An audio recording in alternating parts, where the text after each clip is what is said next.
Hello, my beautiful people. I'm your host, Andrea, and welcome back to another episode of Limitless AF, the podcast where we break limits, step into our power, and create lives that are unapologetically ours. And before we go any further, Happy New Year, everyone. Can you believe that 2026 is here? Last year went by so fast, and for me, it was an amazingly unforgettable year. Now, let me say this up front so we're clear about the energy of this episode. This is not a new year, new me moment.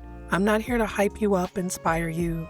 Well, okay, maybe I'm lying in a sense, but this is not a vision board episode. This is not a soft reset. This is a grown woman conversation. The kind of conversation that happens when someone loves you enough to stop lying to you. The kind of conversation that happens when you keep saying you want more, but your life keeps responding, "Are you sure?" Because maybe, just maybe, it's not you that needs to change. Maybe it's what or who you're still allowing. And if that already made you pause, shift, or sigh, then good. That tells me you are exactly where you need to be right now. So go ahead and grab your tea, your water, your wine, whatever you need, because today we're talking about the one thing that quietly keeps you from the life you say you want. And it's not a lack of discipline, motivation, or clarity. It's what you keep allowing. And if you're honest with yourself, you already know exactly what I'm about to talk about. So let's get into it.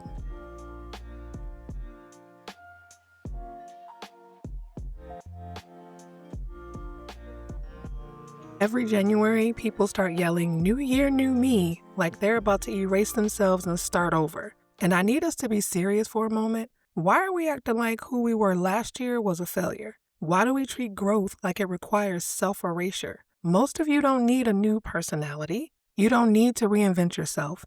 You don't need another self-improvement project. What you need is honesty. A lot of you weren't struggling because something was wrong with you. You were struggling because you were trying to grow while staying loyal to things that no longer fit, like people, environments, conversations, expectations. And instead of questioning those, you kept questioning yourself. You kept asking, what's wrong with me? How do I fix myself? Why can't I just handle this better? That's not growth, honey. That's survival mode. And survival mode will convince you to shrink, contort, and tolerate things that no longer align just to keep things familiar. So let's talk about why so many women default to blaming themselves. Honestly, it's because self-blame feels productive. It feels responsible. It gives you something to do without requiring you to disrupt anything around you. You can read another book, take another course, journal about it, pray about it, and still avoid the real issue. Because as long as the story is, I need to change, you don't have to look at who benefits from you staying the same. You don't have to look at relationships that only work when you overgive. You don't have to look at environments that rely on you being adaptable. And you definitely don't have to look at expectations that were built on an old version of you who didn't know how to say no yet. Self-blame keeps the peace, but peace that costs you yourself is not peace. It's avoidance. And I believe I mentioned this in a previous episode. And at this stage of life, avoidance is expensive.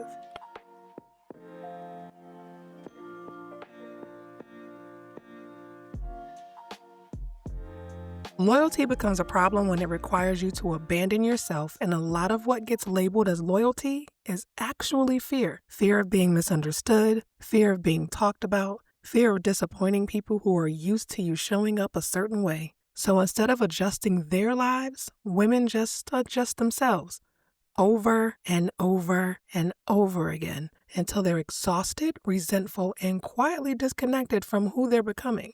Let me ask you something, and I don't want you to rush this or pass by it at all. Who still has access to you that hasn't earned access to who you are now? Not who you used to be, not what you've been through together, who you are today. See, some people only know how to relate to you when you're explaining yourself, overgiving, keeping the peace, or making yourself easier to deal with. And the moment you stop doing that, suddenly you've changed. No, honey, you've clarified. And clarity always feels threatening to people who benefited from your confusion. I heard a line recently while listening to a podcast that hit me right in my chest. She said, don't listen to the people closest to you. Listen to the people closest to your dreams. And when I tell you I felt that in my soul, oh my gosh, I mean, it literally stopped me in my tracks. Because if you follow me on social media, you already know I posted something almost identical not long ago. So hearing those same words come from someone else wasn't about validation, it was confirmation. Confirmation that I'm on the right path. Confirmation that when you start trusting yourself, you start arriving at truths that don't need permission or approval. And that's why this matters. Because too many women are taking advice from proximity instead of alignment.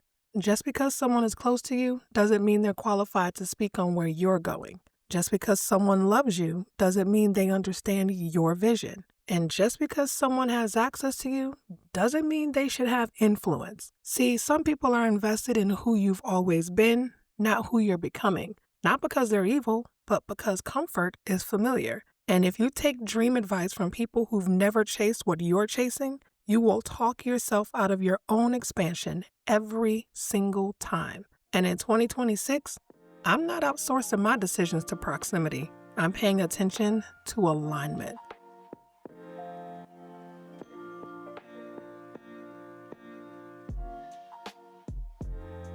There's another layer to this that most people overlook. Some of you are deeply self-aware and still walking into spaces that require you to dim yourself. Places where peace feels awkward, where boundaries feel inconvenient, where growth feels disruptive, and instead of leaving, you negotiate with yourself. It's not that bad. I can handle it. Or I'll just adjust. Just because you can survive somewhere doesn't mean you're meant to stay. Some environments feel workable only because you've learned how to bend, adjust, and make yourself smaller without even realizing you're doing it. Over time, that kind of adaptation starts to feel normal until you notice how tired you are before you even walk in. And it doesn't stop with places. It shows up in conversations too. So pay attention to what you keep entertaining, the same complaints on repeat, the same surface level exchanges, the same unresolved tension you keep calling keeping the peace. If you leave interactions feeling drained, dismissed, or disconnected, that's not you being sensitive. That's your body and spirit giving you information. Then there are the expectations. So many women are still living by rules they never consciously chose. Family roles that were assigned, not agreed to. Cultural narratives absorbed without question. Promises made before they really knew themselves. And now you're trying to grow while dragging all of that shit with you. That's why it feels heavy. You're not behind. You're carrying things that were never meant to be permanent. And you're allowed to renegotiate the rules of your own life. Quietly, firmly, and without explaining yourself. Let me pause here for a second. Not to explain anything, but to be honest about where I am. What I've learned is that growth doesn't need to be loud to be real. It doesn't need an announcement. It doesn't need to be justified. At a certain point, you stop performing your evolution and you start living it. You move differently, you respond differently, you stop arguing with things that don't align, and you stop negotiating with what your body and your spirit already know. There's less explaining, less reacting, less proving, not because you're checked out, but because you're clear, and that's where I am. I'm not becoming someone new. I'm not chasing a version of myself that looks better on paper or sounds better to other people. I'm becoming more myself, with stronger boundaries, cleaner energy, and far less tolerance for bullshit. Not from a place of anger, not from a place of bitterness, but from a place of self-respect. From finally trusting myself enough to stop overriding my own knowing. This isn't a movement, it's a decision. And once you make it, there's no going back to pretending.